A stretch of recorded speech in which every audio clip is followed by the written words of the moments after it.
Dear students, अब electric field due to dipole find करेंगे in the equatorial position. तो इसका डायग्राम और डेरिवेशन थोड़ा कॉम्प्लिकेटेड है। Negative Q, positive Q, this is the mid point of the dipole. Dipole की length 2L होती है, ये एक्चुअल में काफ़ी कम है। एक्सेस ऑफ डाइपोल इधर थी, इक्वेटर इधर साइड होगी लाइक दिस। और हम डाइपोल के मिड पॉइंट से r डिस्टेंस पर, this is the point P, यहाँ इलेक्ट्रिक फील्ड फाइंड करना चाहते हैं। पहला स्टेप पॉजिटिव चार्ज की फील्ड, दूसरा स्टेप नेगेटिव चार्ज की field, then finally resultant field. Now this positive charge is being separated with this point. The distance can be calculated by using Pythagoras theorem, and here you can see hypotenuse is root r square plus l square. Perpendicular base are already given. Now field due to negative charge निकालने के लिए negative charge की इस point से distance चाहिए, ये again Pythagoras से root R square plus L square हो गई। अब यहाँ पर हम रखेंगे test charge for the direction of electric field. ये पॉजिटिव चार्ज इस टेस्ट चार्ज को ऐसे रिपेल करेगा, तो इलेक्ट्रिक फील्ड जो पी पर पॉजिटिव चार्ज के कारण होगी वो इस डायरेक्शन में होगी, दिस इज E1। और ये नेगेटिव चार्ज इस टेस्ट चार्ज को अपनी तरफ खींचेगा, this is the direction of electric field due to negative charge. लेकिन दोनों ही चार्जेस सेम हैं, दोनों की डिस्टेंस भी सेम है, तो magnitude of field will be same. However the directions are different. भाई इलेक्ट्रिक फील्ड का मैग्नीट्यूड क्या होता है?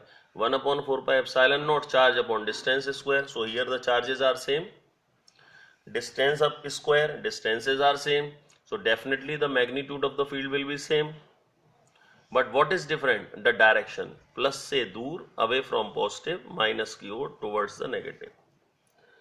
So electric field due to positive charge or electric field due to negative charge will be same, and that is given by 1/4πε0 charge upon distance square. तो जब आप इस distance का स्क्वायर करोगे तो रूट हट जाएगा, and both fields are same. E1, E2, E. Magnitude of both fields is same, but the directions are same. Directions are different. तो यहाँ पर इलेक्ट्रिक फील्ड के मैग्नीट्यूड सेम है और डायरेक्शन डिफरेंट है। अब आप देख सकते हैं इस साइड के सामने का एंगल अगर यहाँ थीटा है तो इसके सामने का एंगल यहाँ भी थीटा होगा। तो अगर ये थीटा है और ये थीटा है तो ये एक्सटीरियर एंगल दोनों वेक्टर्स के बीच का होगा 2 थीटा। ये आपको पढ़ा हो गया है इसमें ज्योमेट्री में।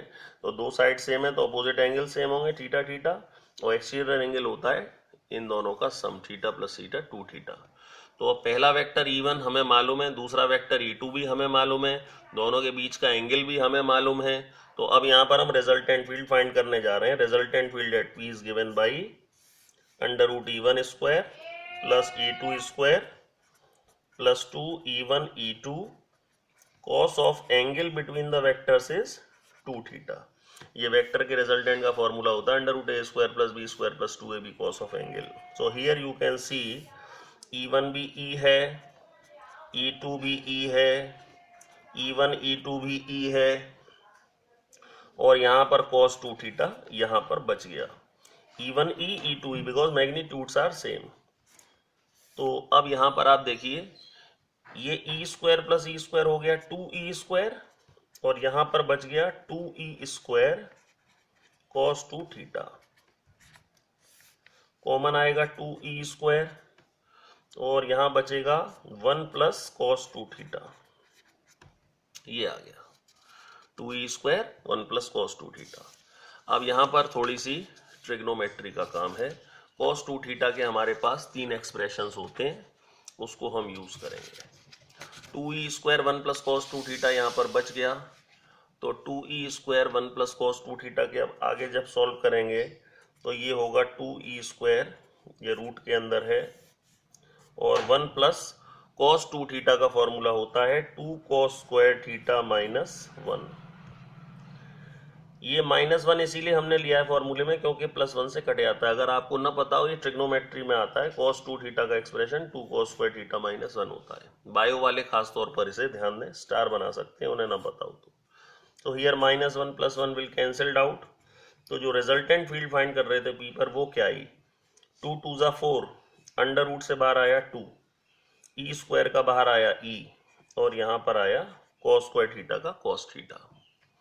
Now coming to the figure, हमें वैल्यू सब्स्टिट्यूट करनी है 2e कॉस थीटा की। यहां देखिए रिजल्टेंट फील्ड होगी 2e, ई मतलब E1 E2 में से आप कुछ भी रख सकते हैं, E1 E2 दोनों ही सेम है, तो E या E1 E2 मैग्नीट्यूड है 1/4πε0 Q upon R square plus L square. Then cos theta, cos theta आप इस ट्राइंगल में देखिए, कॉस थीटा होता है ट्राइंगल में बेस अपॉन हाइपोटेन्यूज, तो बेस है L और hypotenuse root R square plus L square, base upon hypotenuse. Again you can see 2QL is called dipole moment and that is denoted by P. This 2QL becomes dipole moment और नीचे बचा R square plus L square की power, यहाँ power है 1, under root मतलब half power, तो 1 और half कितनी हो गई 3/2। So this is the resultant electric field due to dipole. Now coming to the final step, as the dipole is very small, length of the dipole काफी कम होती है, so this L square can be neglected as compared to R square. तो अगर मैं इस L square को यहाँ ignore कर दूंगा तो R square की पावर आएगी 3/2 और by 2 और ये into 2 कैंसिल हो जाएगा, तो ये बचेगा R cube. So final electric field is 1/4πε0 P upon R cube. This is the final electric field due to dipole in equatorial position. एक बार इसको दोबारा से मेमोराइज करते हैं. Let's try to find it out. Here is a dipole having length 2L, L and L. This is the midpoint of the dipole. R distance पर equator पर ये point P है जहाँ इलेक्ट्रिक फील्ड फाइंड करनी है. Charges are same, magnitude of the distances are same, so electric field magnitude में दोनों की सेम होगी 1/4πε0 चार्ज बाय डिस्टेंस स्क्वायर, लेकिन फील्ड की डायरेक्शन प्लस से दूर माइनस की ओर. पॉजिटिव की फील्ड, नेगेटिव की फील्ड, रिजल्टेंट फील्ड होगी √a square plus b square plus 2ab cos of angle between the vectors. तो यहाँ पर आप E1 E2 दोनों की जगह पर मैग्नीट्यूड सेम है, E रख सकते हैं. 2e स्क्वायर आ गया कॉमन, 2e स्क्वायर कॉमन आके बचेगा 1 प्लस कॉस 2 थीटा. उसके बाद 2e स्क्वायर यहाँ पर कॉमन आने के बाद 1 प्लस कॉस 2 थीटा की value 2 cos square theta minus 1 cancelled out होगा, अंडर रूट से बाहर बचेगा 2e कॉस थीटा. तो e की जगह आप यहाँ पर इसमें से किसी की भी वैल्यू लगा सकते हैं. कॉस थीटा ट्राइंगल में देख के बेस अपॉन हाइपोटेन्यूज लगा सकते हैं ये. फिर डाइपोल के डेरिवेशन में ये जो 2QL है ये P बन जाता है. As the length of dipole is very small, इसको आप इग्नोर कर दोगे और लेंथ इग्नोर करने के बाद फाइनल रिजल्ट ये आएगा.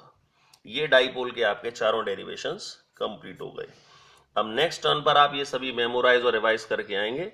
नेक्स्ट टर्न पर हम डिस्कस करेंगे डाइपोल सेक्शन और पुराने फील्ड पोटेंशियल सेक्शन के numerical doubts. And that's all for today.